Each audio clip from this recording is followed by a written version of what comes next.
My name is Beits. I'm the owner and founder of Gallop Technology Group, also known as Click Computer Services from back in the days, and Legal Technology Solutions, one of our DBAs.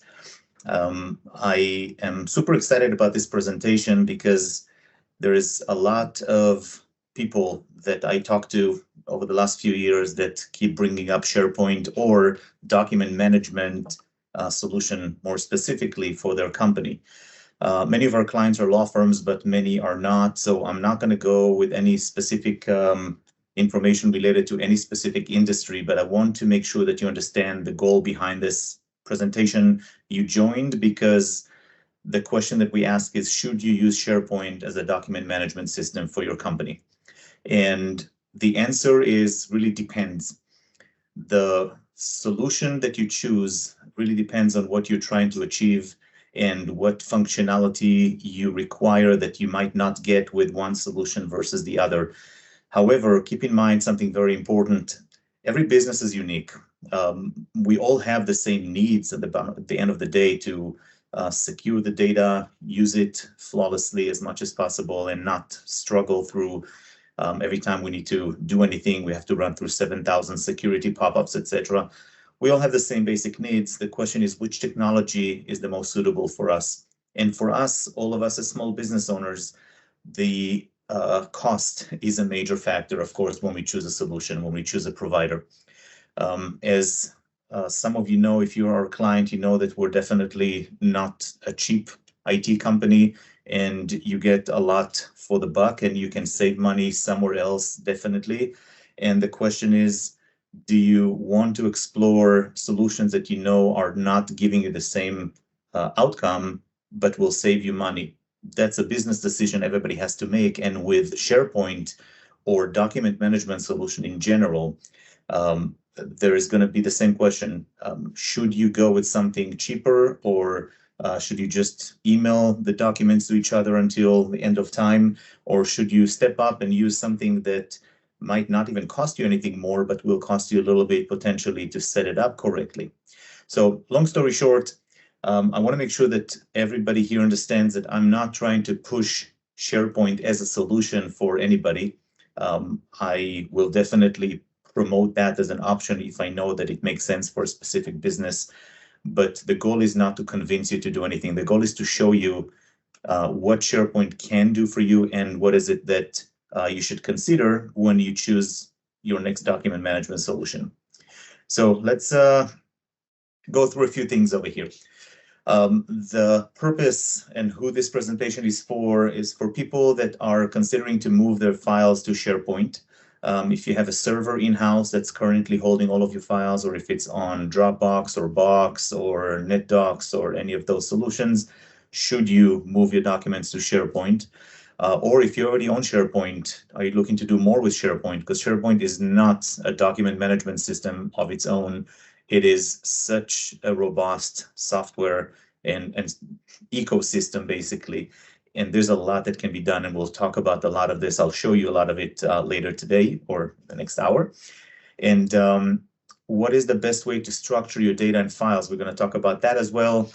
SharePoint is a source of reliability, confidence, and consistency. One of the biggest problems we have with businesses not managing the documents correctly is that they don't have a reliable one source of truth. And that is super important. If you have multiple versions via email, via OneDrive, SharePoint, some of it was on Dropbox, whatnot, because you shared with other people, all of this can cause different versioning issues, etc. And security, of course, for those of you who know me, I'm always super anal about security, because all it takes is one bad incident to ruin your whole business. So that is who should attend and listen today. And then we want to talk a little bit about the history. There's not a lot of slides over here. It's going to be mostly live demo that I'm going to share my screen and show you a few cool things. But I do want to explain that SharePoint is definitely not a new solution. It was created in 2001. The cloud version of it obviously is much newer. And the fact that we can all now tap into it and use it as part of Microsoft 365 subscription is another great advantage. But there are multiple things that everybody should know about SharePoint when it's related to OneDrive and Microsoft Teams. There's a huge integration over there. We'll talk about that as well. And that's one of the biggest benefits also that SharePoint brings to the table. Searching for data. SharePoint was originally created for the searching capabilities and the data governance that companies needed. This is definitely a very robust solution for searching and legal hold, etc. We'll talk about that as well. And metadata.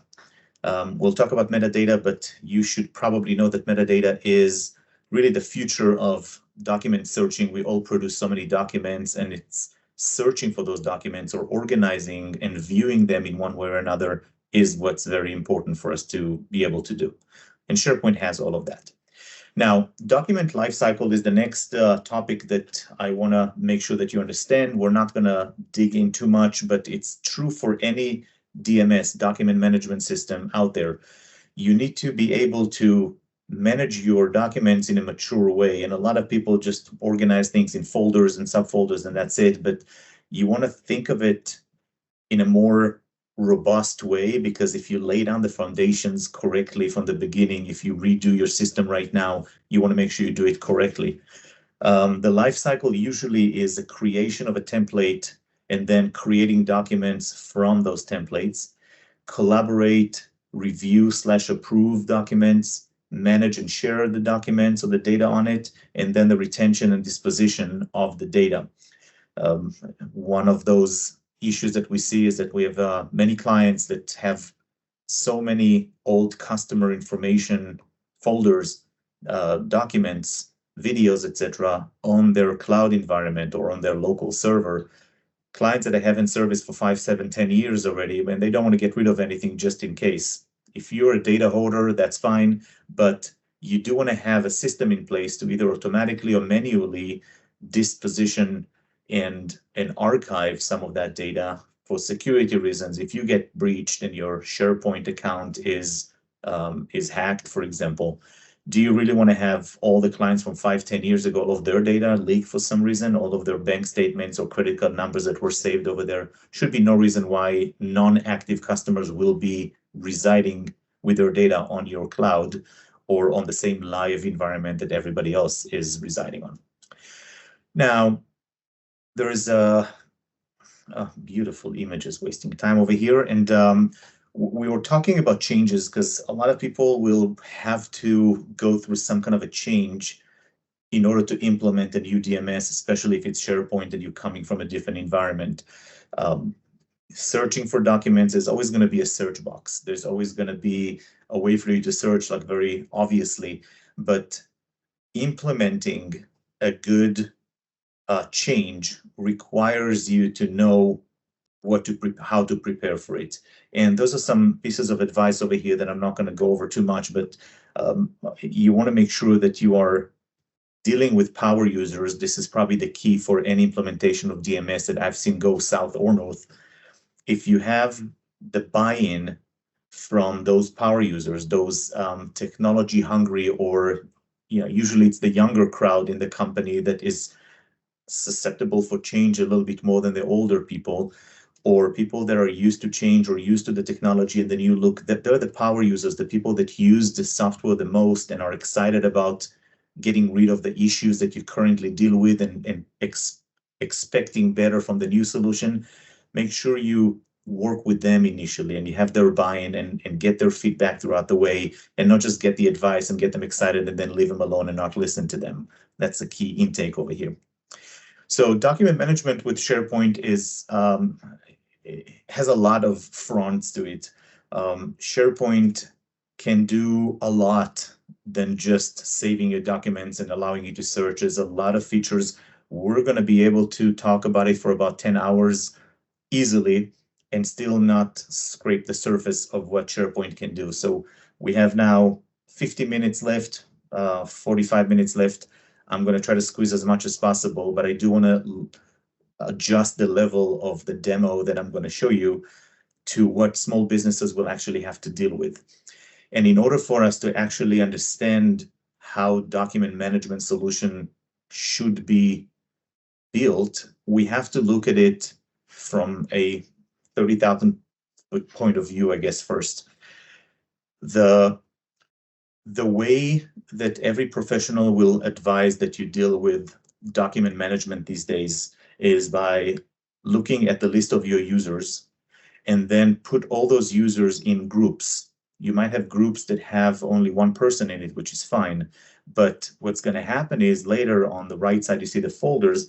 You might need to add, let's say, Amit, the third person on the list on the left over there. Amit, our IT director, let's say he belongs to the admin group and the engineers group and the contractors group or whatever. But let's say we also eventually want to give him access to the finance group. Instead of going to every folder that is related to the finance information and give Amit specific access to those folders, we can simply add Amit to the finance group. And as soon as he's added to the group and the group has permissions to a folder, you saved yourself so much time on changing permissions and putting a la carte users on folders. It's still doable to do it, but it makes zero sense when you're dealing with people that come and go or businesses that are just starting out and not sure which user will have to have access to which folder down the road. Separate people into groups. Let's show you real quick a quick structure. There's two options to look at it. On the left, we have folders that we can create, and this is just, again, examples, but we can have folders that we can call them internal-admin, internal-HR, and the internal is just the prefix of the folder name, just so we can easily see what's the intention of that folder and not mistakenly share it maybe externally. We can also set up rules that Microsoft will never allow us on SharePoint to share a folder if the word internal is in the name. So that's another cool thing about it. And then you have the external ones, obviously. You can see external client A, external client B, expert witnesses, contractors, whatever it is. On the right side, there's another way to structure your folders, and there's no right or wrong. It's just a matter of what makes sense to you and how granular you want to go with permission. So if we look at the internal section on the right on the top there, there's a secured folder, and under the secured folder, there's secure data that only specific people or groups have to have access to. But next to the secured folder on the same branch or hierarchy, we have the shared folder. And on there, there's going to be client A, client B, experts, whatever. And under the experts, as you can see on the bottom right, you can actually have anything in red over there is actually folders that only external people will be able to access those folders specifically, and not the folders next to them. So if you can see under client A on the right side over here, you're going to keep all your client A internal documents over here, for example, copy of their invoices or job information or whatever it is. And then under it, you can have another folder, or next to it, another folder that you will share with the client, and that's the only folder that the client will have access to. And they can upload documents or pictures or whatever it is they need to upload for you. So there's a starting point that we need to consider, and the document and the users and the groups is one of them, and the other one is the permissions. And those are some examples of permissions that SharePoint has the ability to set up for you, or you can set up on it. No access, read only, read and edit, blah, blah, blah. But see on the share over here, the nice thing is that you can share, you can give a user the permission to share documents with external contacts, your clients, for example, but you can also configure that user can only share some data or some folders with some external clients. So you can really get into the nuts and bolts of permissions over there. And this is wonderful news for people that care about security, but also want to collaborate. And speaking of collaboration, and I promise I get to the demo in a moment here, OneDrive and SharePoint and Teams. I didn't add Teams on there for some reason, but the logo is there. So for those of you who don't know, SharePoint is what OneDrive is using to host your files. The SharePoint cloud or technology is what OneDrive is using to share or to host the data. And when you sign up with Microsoft 365, and there's going to be a lot of depends on type of sentences over here, because Microsoft has different levels of licenses, so you're not going to be able to do everything under the same license. You might have to upgrade licenses. Keep that in mind. So we're going to talk as if you have the right licenses to do everything we need to do over here. And when you sign up with Microsoft 365, every paid user that has a license, the appropriate license, gets automatically 1 terabyte, which is a lot of data, per person for their own kind of personal storage. It is saved on the Microsoft Cloud ecosystem under the SharePoint technology, but it's not shared with anybody. You can share it individually or can share data externally, but OneDrive is considered your own personal Dropbox account, for example, or your own personal Google Drive or your own personal hard drive. It's just residing on the cloud. So OneDrive is your personal cloud storage, 1 terabyte, which is a lot per user. SharePoint is the collaboration ecosystem that you get also 1 terabyte, but it's 1 terabyte per company, per tenant on Microsoft, not per user. And if you run out of space, Microsoft will happily take your money and sell you more storage. And when you consider the fact that after 1 terabyte you have to pay more, some people will start having some disposition rules in place and archiving rules in place to get stuff off of SharePoint, so you don't pay Microsoft to store stuff that you don't need anymore for the next 5 years. So that's SharePoint and OneDrive. And you can access the documents both on a web browser and your Windows Explorer, and of course on a Mac. Everything will work the same on your cell phone. There's apps for OneDrive, apps for SharePoint on any cell phone today. Microsoft Teams is very related to SharePoint, and I'll show you in a few moments how and why is it so cool. Now, let's talk about setting up SharePoint for a small business, and I'm gonna probably skip, let's see. Let's get rid of that real quick. And I'm gonna open our web browser here. Give me a second.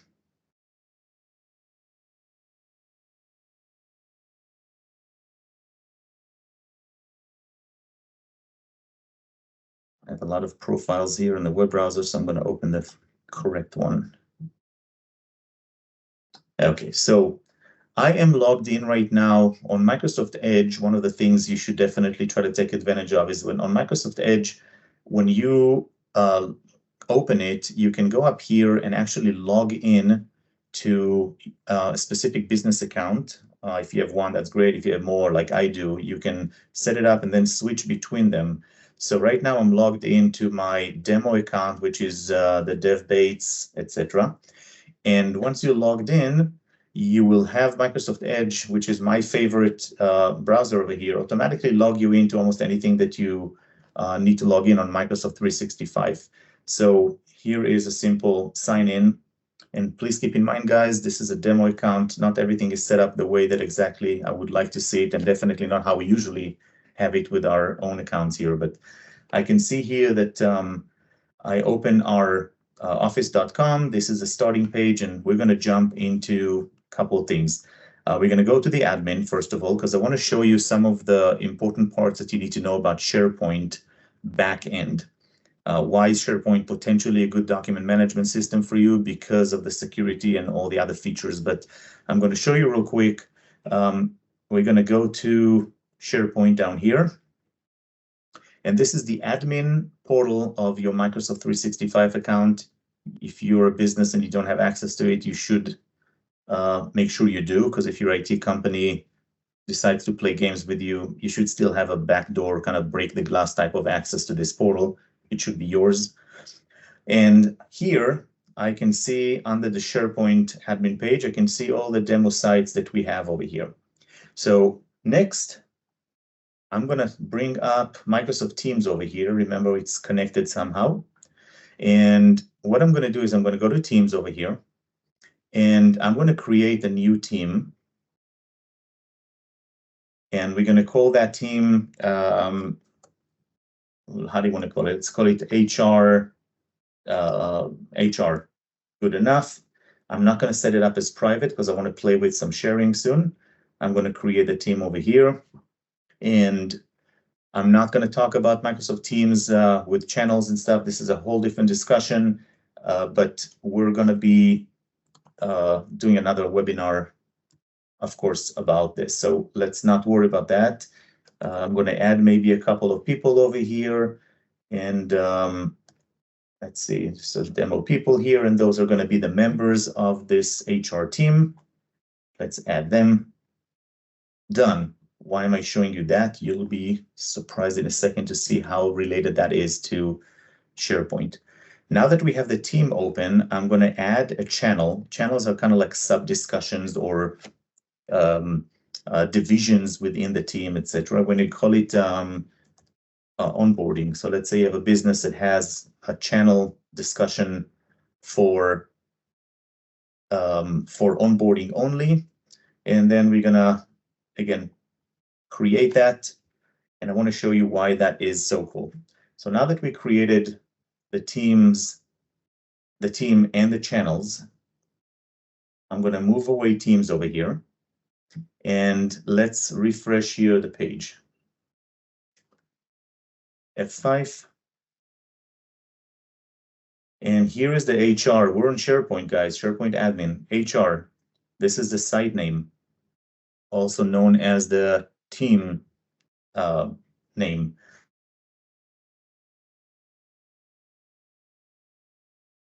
Site. So if I'm going to click here, it's going to open that SharePoint site.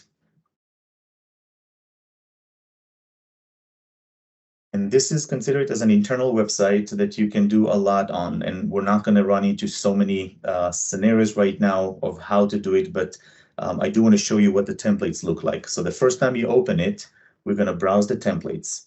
And this is something you can play with. You have pretty much unlimited amount of SharePoint sites you can put on your SharePoint portal. So this is going to be there's an employee onboarding team. This is just a template from Microsoft. That's great. Let's use that. It can be event planning or project management, doesn't really matter. So we can see over here how it's going to include some of the what's going to be included here. And I'm going to use this template. It's now applying the template here, and we will know in a second what that looks like. Meanwhile, I want to go back to SharePoint admin over here because I want to show you a few other things. If we looked at the settings, we're on the SharePoint admin portal. On the settings over here, we have multiple different settings of what will happen if, and what is it that we can customize between SharePoint and OneDrive. They're all under the same platform management over here. There's also a migration section here.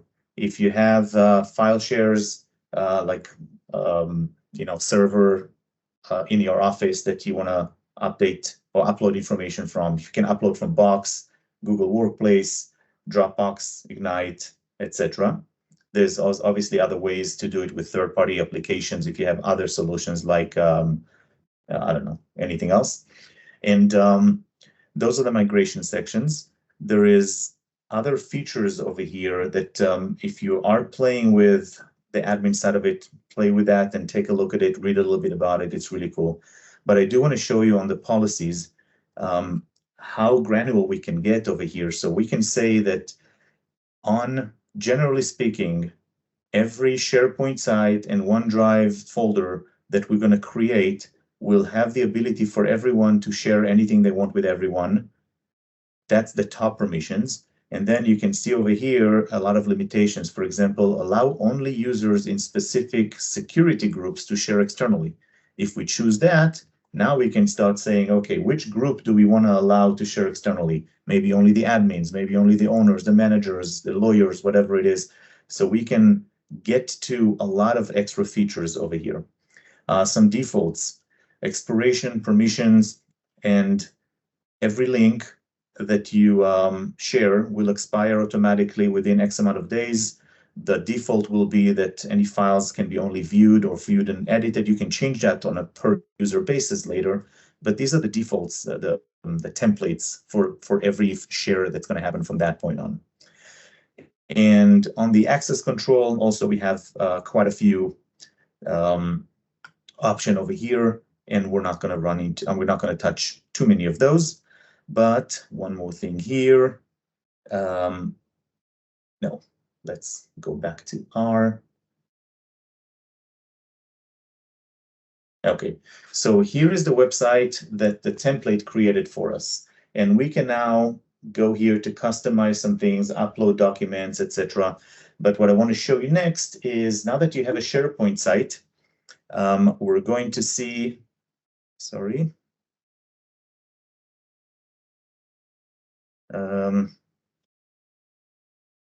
Interesting. Had a little beep as if I dropped the connection, but still, I think we're still broadcasting. That's good. Okay, so now that we're here, you can see that SharePoint gave us some template information. For example, onboarding checklists. Let's take a look at that. You can make it from scratch, or you can come and use a template, and SharePoint will show you a lot of the options for you over here. Here is who has access to this folder or to that list over here, and you can change a lot if you want a lot of the automation over here, but we'll touch that in a few moments. Let's look at the documents, because this is what we're talking about. We're talking about document management solutions today, or systems. So do you see over here under the channels? Remember that on Teams we had two channels. We had the general that's automatically created by Microsoft Teams, and we added the onboarding. So it's basically a set of folders over here. So I'm going to open the onboarding, and let's say over here is where we want to upload some documents to, or create documents. So what I'm going to do is let's create a Word document. Keep in mind, guys, that Microsoft is trying their best to not have you use anymore, not have any of us use the installed versions of Word, Excel, Outlook. They're trying to create a web-based application because it's so much easier for them to support it and to control the version and the security of it, and the fake licenses and stealing and stuff like that. So we can create Word document from here directly for those of you who are not familiar with that. But here is what Word looks like, the classic ribbon. It's almost exactly similar to the application on the computer itself, the installed version. I am currently on the dark mode. That's what I like to see, but you can change it if it's easier for your eyes. And then we create a document. We're going to call it, this is our first SOP. And number one, let's clarify what ABC is, whatever. Now, we created a document. Automatically, it saves it because you're doing it on the web. Now, one of the things that's great about the web version as opposed to the Windows one is that you can change the name of the file directly from here.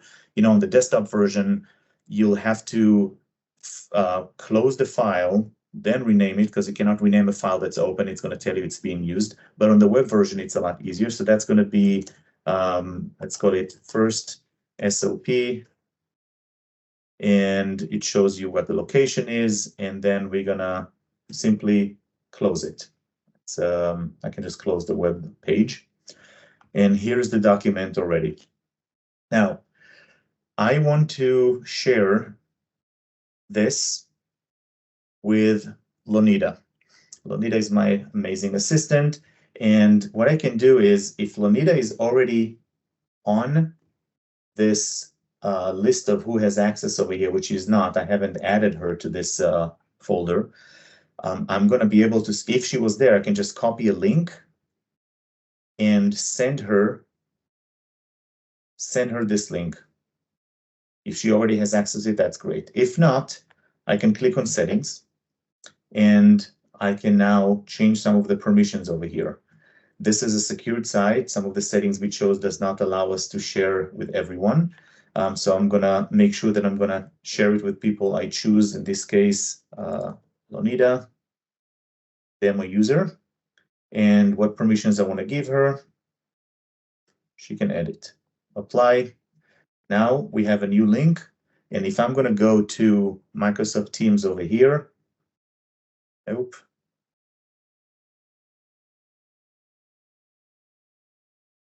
If I'm going to go to Teams over here, I will be able to just share it with Lonita. I can go to chat, for example, and I'm going to create a new chat. Let's send Lonita We just created the account for her, so that might be not why it's not working. But if I just send it to her, I can do it via email as well. Then it will work just fine. So that's one way to do it. We went to create a link. Another thing we can do is click on share, and from here we can click on send a link in Outlook. We can take a look at what permissions the person is going to have, and this is going to be Lonita, demo user. I'm going to send her, hi, here is the link, and I'm going to send it to her from here, or I can click over here and get some more of the same that we saw before, change some of the permissions. So let's just send her the email directly. Now she got that. And another thing I can do on SharePoint, I'm going to open the document again, and I can click on share over here, and I can click on share again, and that's giving me the same page over here. Lonita should be listed here, and she has the option to edit. So if she's online right now, she will get the email, and she will be able to open the document and co-author with me. If we go to share and click on manage access, we can see which people have access, which links we send to people, and so on. So a lot of good information over here. Now, another thing that works very well for most small businesses is, let's say I want to have Lonita explain further what SOP is. I can highlight the word over here, and I can click on new comment, or I can highlight the word over here, and I can go to insert and new comment. And if I'm going to type in at Lonita, again, she's too new. So let's see, at Robert, for example. And now if I put the at sign and put in his name, please explain further what SOP is. I can click on assign to Robert and click on send. What that means is that Robert is going to get an email and also a Microsoft task, basically, to with a link to this document exactly to here to see exactly what we were talking about here. So we can then reply to each other from here. We don't have to change it. We don't have to redline anything. All we do is have a conversation over here of what we're trying to achieve, and then somebody will just eventually get that resolved and work on it the way it should. Now, we are we're going to go back over here to, sorry.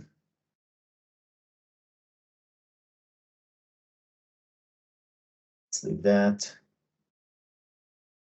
Okay, so now we're on the document, and let's say I'm going to make a couple of changes to it, and we're going to have number 2, this is Beits. Number 3, I don't like this color. I like whatever. Just the document has been added over here. We're done. Let's close it. Why wouldn't it be saved? Maybe because of this. Okay. Now you can see it was modified a few seconds ago. And if I'm going to go here to the 3 dots, and I'm going to look at the version history, that's another great thing about SharePoint. It will show you the timestamp of every time there was a document change, who made the change, etc. So I can actually go back to the first version, number 1 over here, which, by the way, you can change the way that it numbers things over here. And I'm going to be able to view that, restore that, or delete that. So I'm going to review that. I'm going to view that, sorry. It will show me a little bit more what the document had back then. And let's look at the version history again. Let's open this one.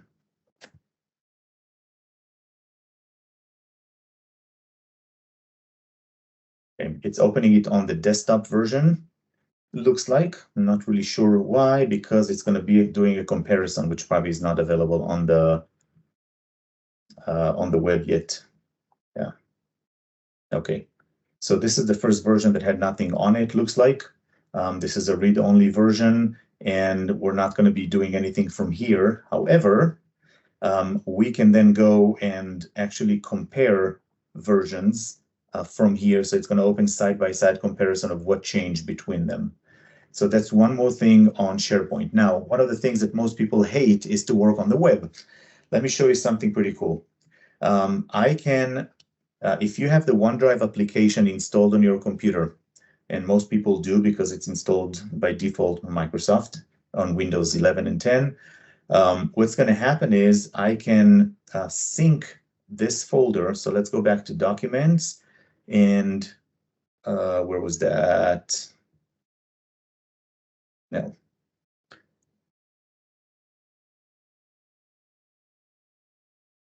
Okay, so we have the site here. I'm going to go back, sorry, SharePoint.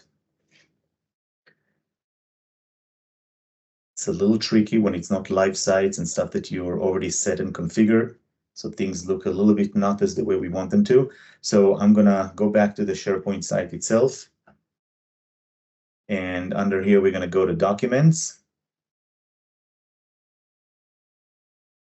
And we're going to go to the channels and open the onboarding channel. So I can either open it from here, or another thing I can do is, sorry, I'm going to open it from here. Okay. It's a channel, that's why it's showing it this way as opposed to a folder. If I click on sync over here, and it will pop up and ask, do you want to have OneDrive manage this type of connection? I'm going to click open. I could close that. And here is what's happening on the back end. Bring it up for my other screen, because that is really cool for you to see. Okay, so this is my regular Windows Explorer, the window that we're all used to. And this is what most people are used to work on, and it's much more convenient for most people.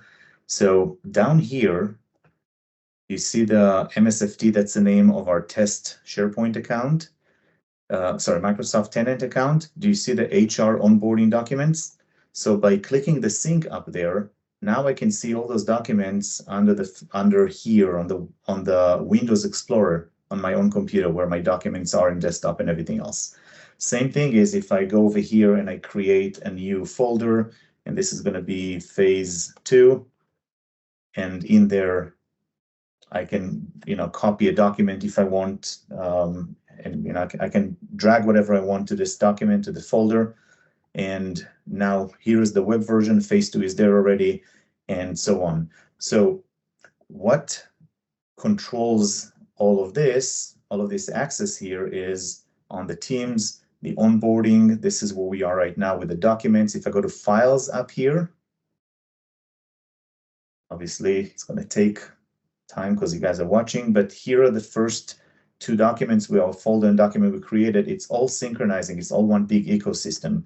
And you can actually open the document over here. You can open it, you can manage access, exactly what we can do from SharePoint, we can do from Teams.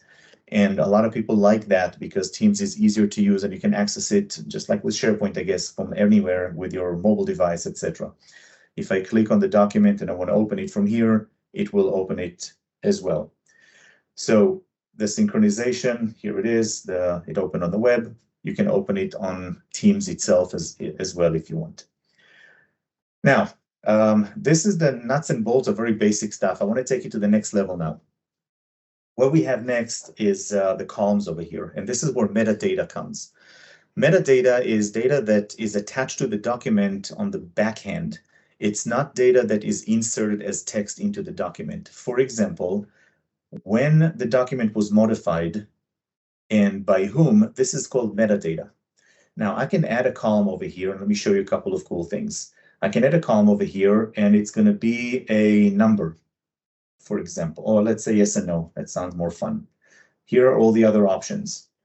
I'm going to have the yes or no, and now it's going to ask me, how do you want to name that column? We're going to call it audited, question mark. Was this document audited already?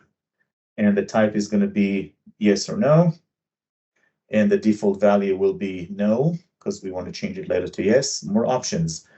Do you require this column to contain information? Yes.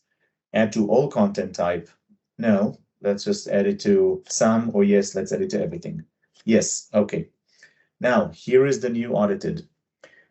The fact that we haven't added any information over here is now highlighting it to us, and it's showing us a little error file, error icon over here. Let's make it a little bigger. And you can also see that there's some issues I need to fix. So if this is the view that you have, this is going to help a lot when you run a business and you want to know what phase the document is on. Was it reviewed? Was it approved? Did you send it to the client already? Did you add the coordinates to whatever? Was the client billed for it? So we can go and click over here, and we can see some information about the document, as well as we can add yes or no over here. And now that we did, let's close. Did we? I don't think we saved it. Okay, actually, that's a good thing to show you here. I can actually click on Edit in Grid View. It's kind of like becoming Excel right now. And if I click now on Audited, I can now check the box here. So that's good. Exit Grid View. Okay, what now? No? Okay, of course, live, nothing works the way it should. So I'm going to exit the grid view, but trust me, that's supposed to work this way. And we've had it working 1,000 times before. Try one more time here. Audited. Yes. And it says saving, so it saved it. But it didn't. Let's assume it did. Everything is fine. We are still on the right folder here. Another thing we want to look at. This is a list view, and the views are very important when you present information on SharePoint.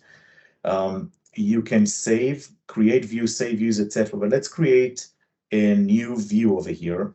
And before we do that, actually, I'm gonna, let me see if I can actually upload some other documents here that will make sense to upload. I'm just dragging some files from my Windows Explorer over to here, uploading 3 items, just so we have a little bit more information showing up here. Now, the view is something that makes sense for us when we want to share information with people that don't necessarily care about all of the fields over here. So let's format the current view. That's the first thing we can do on SharePoint. You can do alternating row style. It's going to look like this, just to make it easier to read. You can do conditional formatting. And this is really cool because we can add a rule over here that says if the audited equals to or not equals to yes, then we're going to change it to red. So now you can see that every time you go over here, you won't have to look at all the garbage around the list. You can just see the important stuff. Let's take it to the next level. And by the way, there's a lot more features here and changes you can make over here. We're going to take it to the next level now, and we're going to create a new view. And that's going to be, let's say, a manager view. You can have a calendar view if there's some dates, fields, etc. We can leave it at list. We're going to make it public. And this view over here, I can, let's say, now I'm on the manager's view, and let's say I want to remove or hide this column over here because the manager doesn't care about that. So I'm going to remove the modified by, and let's say I do want to have the file size added to the manager. Apply. And now from this point on, we can set it up that anytime somebody who is a manager will log in and will get the manager view and will see only what they need to see.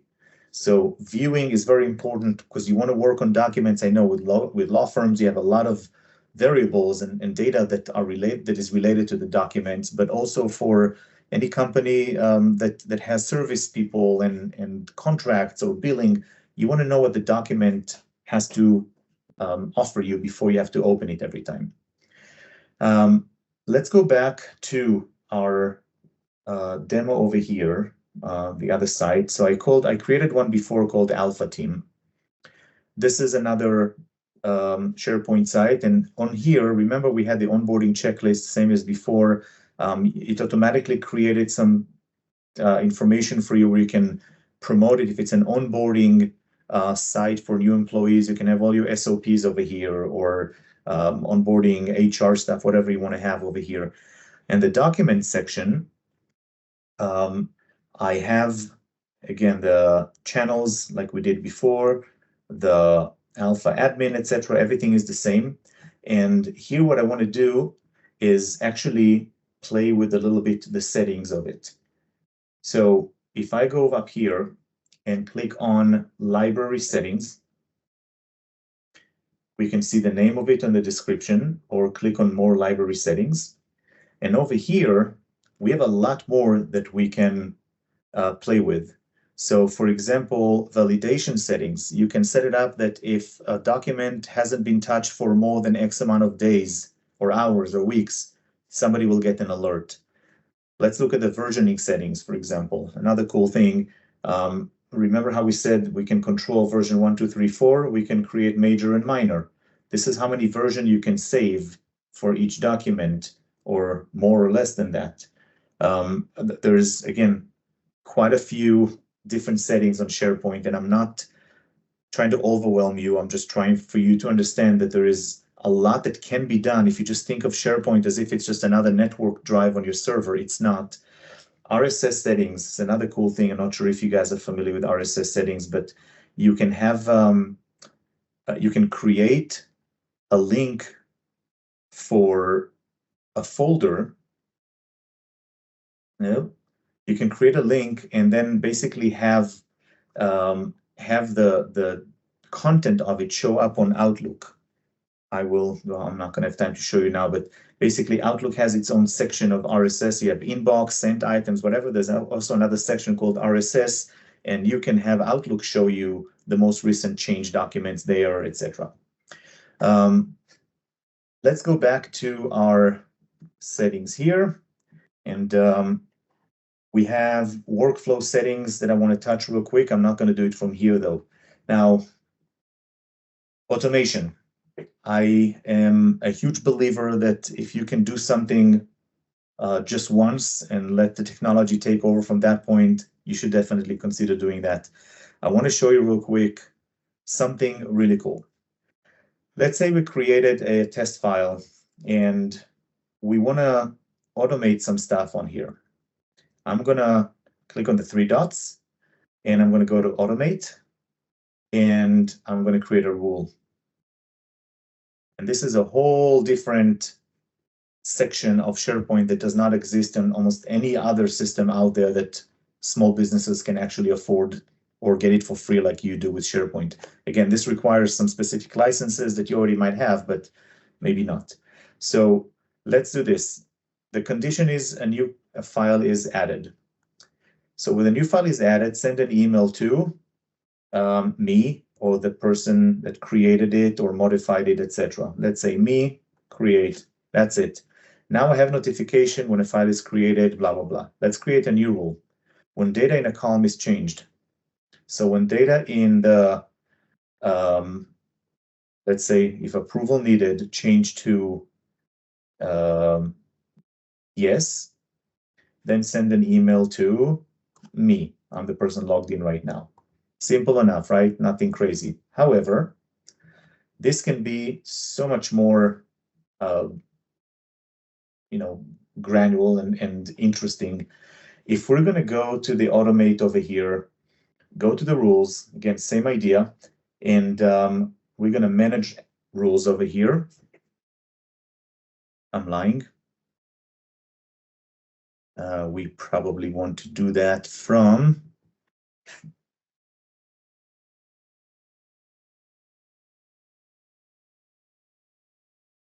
there you go. So we have the rule automation, we have the integration. We're going to integrate with Power Automate, which is the automation and scripting mechanism of Microsoft 365. So look, this is probably the most exciting part of SharePoint capabilities. So we can automatically create a flow over here based on some templates, but there's a lot more than that. So for example, if you go to make.powerautomate.com and you log in with your Microsoft admin account, you will be able to control a lot of the automation over here. So I want to show you a simple example of the flows that we have over here. So for example, let's create one. I'm going to create one from, well, let's create one from a template. And that's going to be, let's search for the word alert. And let's see what comes up that has alerts. Alert the team when specific documents are uploaded. You ask your clients to upload contracts or pictures or whatever, you can alert the team. Another example is create an item in a SharePoint list when a data-driven alert is triggered. The lists, remember, are these. Those are lists. So if we come over here and we can add specific check mark here. If the client uploaded the document, it will change the information here on the table here on the list, and will then change the color of it and maybe send an alert to somebody. So all of these things are so useful, and automation is such a big thing with Microsoft 365 with SharePoint. Okay, so let's do something simple over here. We're going to create that. So it's going to go from SharePoint to Teams. And I had to log in with my account to both of those. I did that before.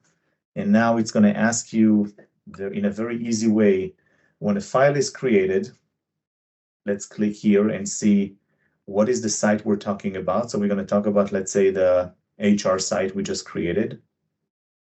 And what is the library name? Remember, we had two libraries. No, we had a document library, sorry. And then we filled out the missing gaps over here. Now, what happens when a file is created? If file is created, if it's true, it will do something. So what we can do is we can set it up to post as a user and post it in the group chat, or let's say channel. And the team is HR, and I'll show you real quick how that looks like in a second. Channel is onboarding, everything we created before. And here is the message. This was done. Okay, so what happens is, if a file is created in a specific folder that we chose before in the documents over here, it will send an alert to the team. So this is how you communicate between different sites on SharePoint. I did not mention an important part. Sorry, guys. You can create multiple SharePoint sites. You don't have to work on one. So, for example, real life examples are if you have a site for client communication and a site for owners and managers and a site for contractors, or you can have one site with all of that content separated into folders or channels. So there's multiple ways to structure that. But if it's, if you're a person that owns multiple companies under the same Microsoft account, you will open multiple sites, obviously. But if you're a small business like everybody that was invited here, we, for example, we have a SharePoint site that's only internally for our engineers and our team. We have a marketing site that allows us to share information or upload information from vendors or contractors or our SEO person or whatnot. So you can have multiple sites, and that's the reason why you do it. So if you have somebody uploading a document to your HR site or a contractor site, you can get an alert on your other site on Teams. So a lot of automation that can cross-reference specific sites, and this is a little bit complicated, of course, but this is just part of the capabilities that is supposed to be very easy, and it's not too complicated, but it has a lot of features over here that you can play with. So we are out of time. In about 5 minutes, we are going to be done. And my question to you is, actually, let's go back over here. I do want to share a couple of other pieces of information over here. So One of the things that we do for our clients and our friends is there's a domain, there's new rules right now with Google and Yahoo and other email providers out there that will block emails from you if your domain name, which is after the @ at galluptechgroup.com, if your domain name is not set up correctly with the spam rules of today. So if you are not sure if your domain is set up correctly, scan this QR code with your phone.